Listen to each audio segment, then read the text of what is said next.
kalau kita nak pergi ke ni negeri-negeri utara, kita nak musnahkan semua pokok ketum, percayalah, you're going to lose election there. Oh, okay. So this is politics. Not soal politik. Not soal politik, sebab benda tu dah ada. Right. Pokok mereka atas tanah mereka sendiri. Dan secara senyap-senyap mungkin ada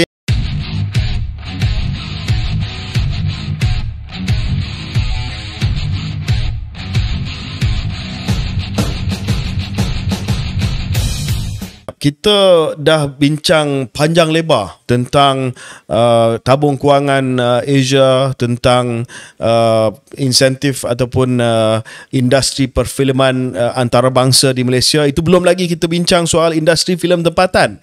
Saya tahu ramai mungkin pemain-pemain industri filem tempatan akan tanya, kenapa KJ dengan cara bincang soal filem daripada antarabangsa dan tidak bincang soal filem tempatan? Kita akan ada special episode untuk kita membincangkan filem tempatan selepas ini. Tadi kita hanya bincang soal satu topik yang spesifik berkenaan dengan pelaburan antarabangsa dalam studio di Malaysia dan juga tarikan Malaysia sebagai destinasi perfilman untuk filem-filem antarabangsa. Okey, last topik kita, dan kita tidak ada banyak masa, dan ini topik yang hangat dan sensasi, dan kita saya minta maaf lah, kita akan biar topik ini tergantung begitu saja, ya, sebab kita nak dengar reaksi daripada orang ramai.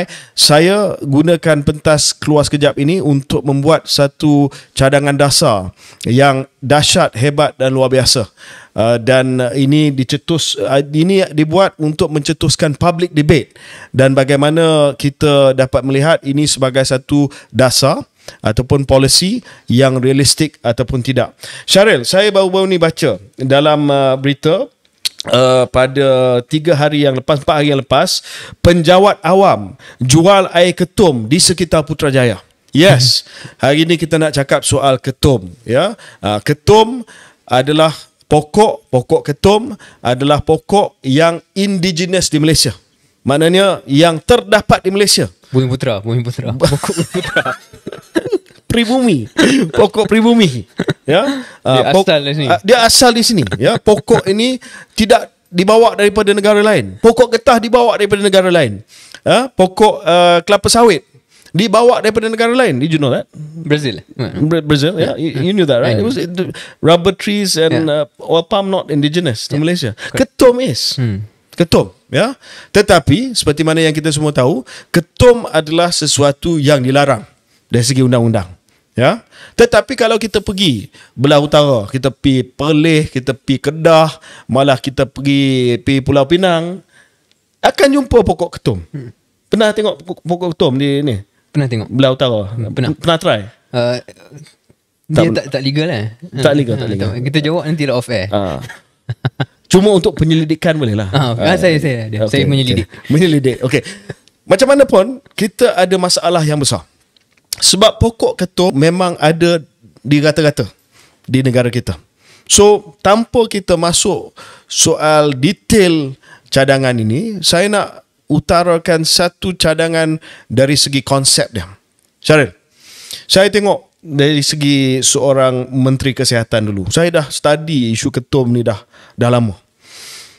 Bagi Kementerian Kesihatan masih lagi berpendapat bahawa ketum ini adalah sesuatu yang tidak boleh dilegalize. Sebab dalam pokok ketum ini ada bahan psikoaktif yang boleh mengkhayalkan. Betul lah.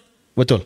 Dan tanpa ada bukti saintifik yang bahan itu boleh digunakan bagi tujuan perubatan, Kementerian Kesihatan tidak akan luluskan produk itu dibenarkan untuk digunakan bagi tujuan perubatan. Samalah dengan polemik berkenaan dengan cannabis ataupun marijuana.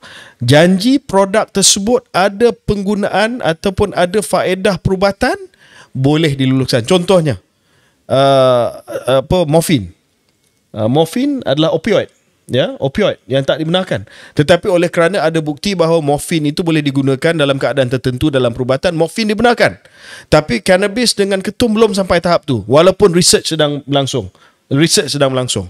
Bila doktor dan pakar semua kata memang ada ada faedah daripada marijuana ataupun ketum dalam keadaan tertentu. Contoh mengurus pain management ataupun mengurangkan rasa loya di kalangan mereka yang pesakit kanser yang mengambil kemoterapi, dibenarkan beri cannabis di negara-negara lain.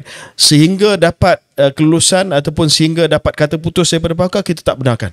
Jadi itu kita tolak ke tepi.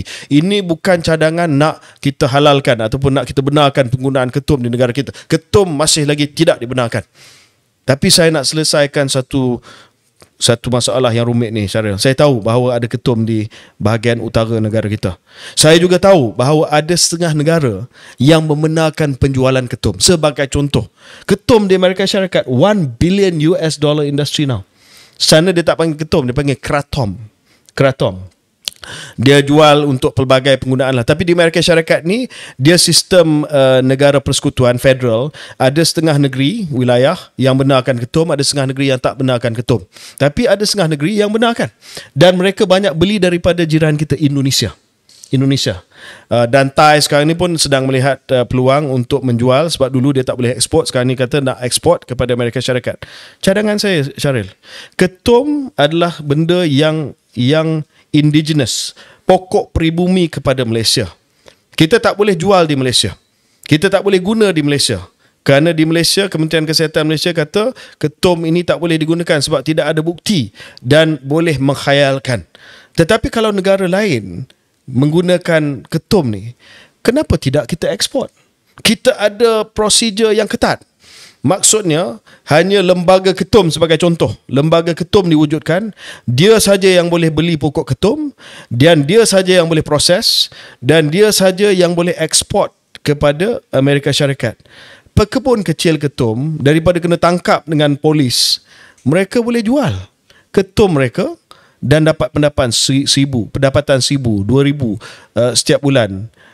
Menjual ketum. Mungkin ada di setengah mereka kata kalau dapat jual ketum mereka akan berhenti menoreh getah, ya. Tetapi tak boleh jual di Malaysia sebab ban, illegal in Malaysia. Negara lain boleh guna, apa masalahnya? Bukan kita nak guna untuk orang kita sendiri.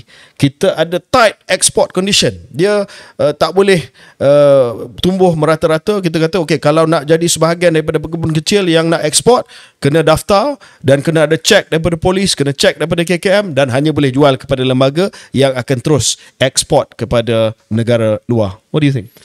Atas semangat macam KJ katakan nak bincang konsep, ya, saya bagi hujah balas. Ni sebenarnya bukan apa yang saya percaya, to be clear. Ini saja je untuk kita spark debate. Hujah balas kepada apa yang KJ katakan tadi, panjang lebar KJ justify kenapa boleh buat ekspor ketum ini. Hujah balas ni mungkin berbunyi sebegini. Sebagai sebuah negara bangsa, kita kena konsisten dalam nilai-nilai kita. Kalau nilai kita setakat hari ini adalah mengatakan penggunaan ketum adalah tidak legal, tidak mengikut undang-undang, haram, maka tidakkah ia menjadi satu konflik dari segi nilai? Tiba-tiba kita kata kat Malaysia tak boleh pakai, tapi sebab negara lain bagi, kita membenarkan pertumbuhan ketum di sini dan kita boleh jual ekspor semata-mata untuk dapat keuntungan ekonomi. Tidakkah sesebuah negara, sebuah masyarakat seperti kita mesti meletakkan nilai-nilai yang lain selain daripada keuntungan semata-mata dalam pembuatan dasar? Jadi bagi saya, hujah balas dia, kalau nak bagi hujah balas, adalah the consistency of our values. If the value system right now says that in terms of law and in terms of value system is against ketum usage, kita tak sepatutnya membenarkan ekspor kepada negara lain kerana itu bercanggah. Dan semata-mata ia peribumi, tidak relevan dalam perbincangan. Okey, ya, itu relevan kepada perbincangan sebab ada yang mungkin kata okey, kalau begitu kita tanam saja apa-apa tumbuhan yang tak legal di Malaysia. Marijuana pun kita tanamkan kat sini sebab kita nak ekspor, semata-mata nak ekspor. Hujah balas saya adalah marijuana bukan pokok peribumi di Malaysia, tetapi ketum dah memang ada kat sini. Okey, itu yang nak tutup soal kenapa tidak marijuana, kenapa tidak pertumbuhan-pertumbuhan yang lain. Balik kepada sistem nilai ni, saya rasa bukan soal ni sistem nilai. Ini adalah proses proses perkumpulan dan juga proses analisa kesan daripada ketum. Mungkin di Malaysia belum sampai tahap di mana pakar kita di sini berpuas hati bahawa ketum boleh digunakan untuk tujuan perubatan. Mungkin di negara lain mereka melihat sudut lain, mereka ada protokol lain, mereka ada kajian yang lain yang menunjukkan bahawa ketum boleh digunakan untuk tujuan-tujuan tertentu. Who are we to question them? Ya, walaupun kita rasa di Malaysia belum sampai tahap tersebut, tapi kalau di negara lain sudah pun consume freely, dan mereka memang mencari-cari ketum yang nak diimport, dan kita pun ada benda tu, kita tak guna di sini, dan kita akhirnya kalau kita tak guna pun kita rampas dan kita musnah, why not kita hantar kepada negara yang nak benda tu? Okay. boleh continue this debate. No, saya faham apa yang saya kata. Can I just for the sake of debate je lah. Oh ya. Sake of debate. What is the difference? How is this different? Apa beza pendekatan KJ macam ni dengan perkara-perkara lain yang kalau kita nak guna hujah, benda tu dah ada. Just because benda tu ada, why not kita benarkan? Kita cari jalan. Bukankah semata-mata perkara tu ada ke tak ada tu, yang penting adalah what is our stand. Dan kalau standnya ialah no, kita tak patut membolehkan. Tapi saya tercari-cari juga benda yang secara semula jadi dah ada, yang tak boleh diguna pakai di Malaysia, yang boleh diguna pakai di negara lain. Hanya ketum saja. Okay. Ada benda lain dengan fikir. Tak ada. Hey, I'm ex-minister of health, you know. Right. Don't play. But you are basing your argument on the indigeneity. Ya, saya faham. The moment you take out the indigeneity, it's a slippery slope. Saya tahu. Soal indigenous tu adalah sangat-sangat penting sebab kalau kita nak pergi ke negeri-negeri utara, kita nak musnahkan semua pokok ketum, percayalah, you're going to lose election there. Oh, okay. So this is politics. No, not soal politik. Not soal politik sebab benda tu dah ada. Right. Pokok mereka atas tanah mereka sendiri, dan secara senyap-senyap mungkin ada yang dah jual. So anyway, that was just me role playing. Tak ada kata putus soal ketum ni. Cuma saya melihat dari segi sains dia, negara lain dah terima, negara kita belum lagi terima. Benda tu dah ada, benda tu dah tumbuh, benda tu dah wujud. Kenapa kita tak keluarkan satu kerangka yang terhad, yang terkawal dengan polis, dengan custom, semua, supaya kita dapat ekspor benda tu. Ya, benda yang kita tak nak pakai, kita hantar ke orang lain yang nak pakai, dan kita raih pendapatan untuk pekebun kecil. Ini idea. Ya, bukan semua idea akan jadi kenyataan, tetapi dalam hidup ni kena idea hebat, dahsyat, luar biasa macam ni. Betul lah? Okay, betul. Okay. See you next episode. See you next episode. Give us your comments.